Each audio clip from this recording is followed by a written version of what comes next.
Hi, my name is Evelyn Para, and we're going to go ahead and be talking about Russia for today.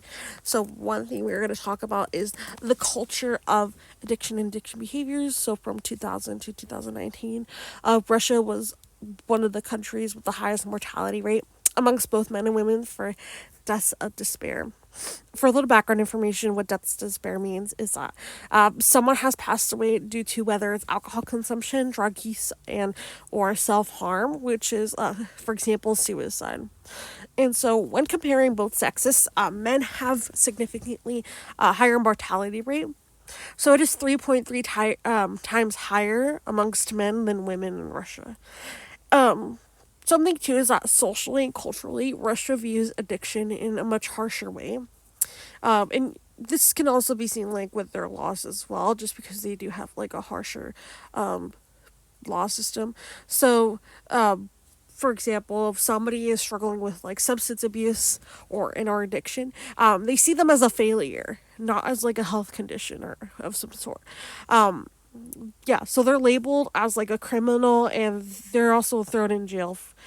And there's also like the stigma, so they're super strict about it. It's kind of like this is your problem in a sort of way. And so another thing too is that alcohol consumption is super popular. So this is the picture to the right is actually like one of the most popular brands that we can see. And so when we see like smoking habits and alcohol consumption, there is like this correlation that because of the pandemic, both have actually increased. So with smoking, there was like a lot of stress involved, especially with like restrictions and some sort. And so with that being said, we could see that there was the increase of almost 40%. And this was most noted for ages 18 to 29. And it has been recorded and documented that 20 to 30% of Russian adolescents have experimented with like tobacco or tobacco products. As for drug habits, this became more widespread with after the Soviet Union collapse, just because like the border like did open up, and so there was like a huge influx of like drugs from Afghanistan. And so with that being said, we could see like a huge amount of the population does struggle, and this statistic is higher in men compared to women. Again, we're gonna go alcohol consumption. When the pandemic happened, there was also an increase as well.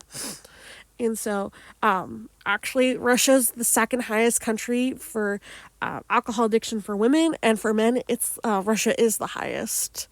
And so, yeah, they tend to overdrink. So, like, there'll be more, six or more like alcoholic drinks that are drunk in a sitting session.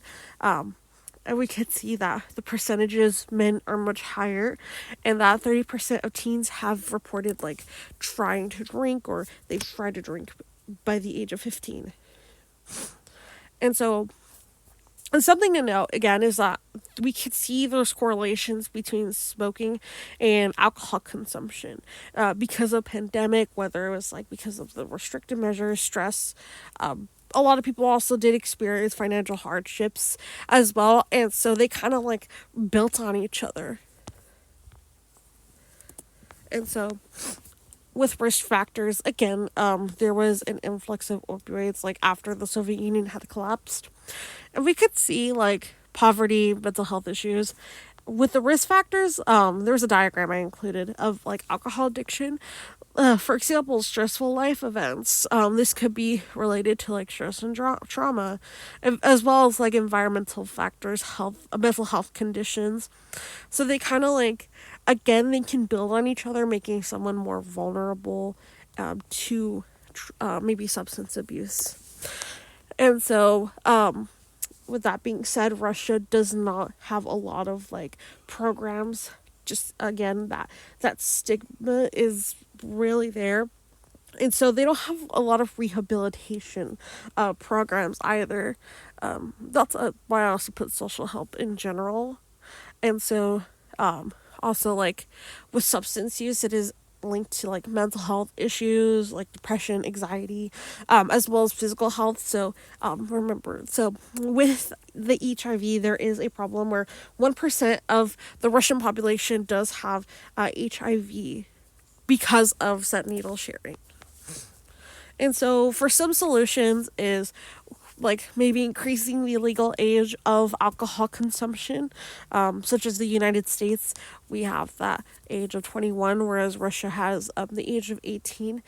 And to kind of like create like prevention programs as well as addressing stigma against like alcohol consumption, just kind of like not necessarily like always labeling someone as a criminal or seeing them as a failure. And for like secondary prevention, I think one of the things is creating like support groups. That can lead to a huge change as well to show that they're not necessarily alone. And also, like, again, recreating those rehabilitation programs, or campaigning as well to kind of be more open about it in a sense. And thank you for listening to my presentation and have a good day.